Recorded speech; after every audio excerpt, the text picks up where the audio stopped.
T local आणि मी मधली पुढची गोष्ट आहे एका मच्छीवाल्या काकूंची. कथेचं नाव आहे ती मच्छीवाली आणि मी एका प्रवासाची कहाणी. सकाळचे 6 वाजले होते. मुंबईच्या आकाशात अजूनही किंचित अंधार दाटलेला होता. मी नेहमीप्रमाणे उठून लगबगीनं आवरलं.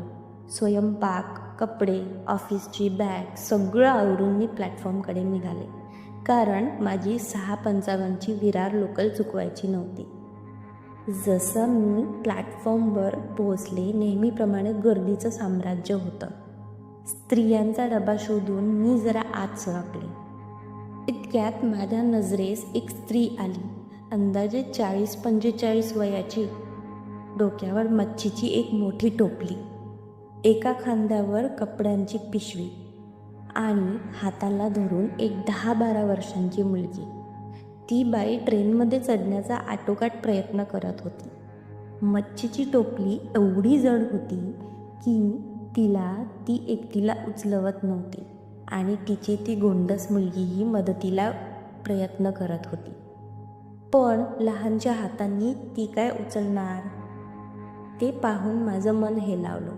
मी पटकन पुढे झाले, तिची टोपली हातात घेतली आणि तिला म्हणाले, चला पटकन चढा, ट्रेन सुटेल आता.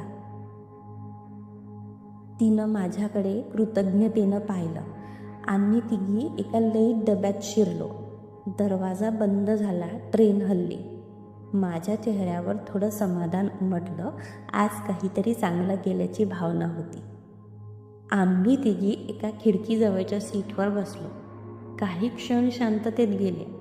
नंतर ती बाई माझ्याकडे वळली आणि हळू आवाजात म्हणाली, ताई, तुमचं फार उपकार झाले, नाहीतर आज उशीर झाला असता.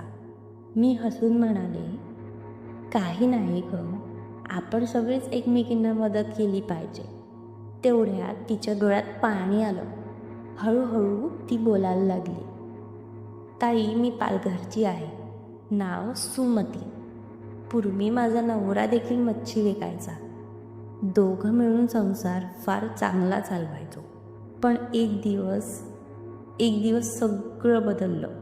तो सकाळी मच्छी घेऊन भायंदरला चालला होता. लोकलमध्ये नेहमीच्याच गर्दीत तो उतरला, धडपडला आणि खाली पडला. त्याचा एक पाय पूर्णपणे गेला.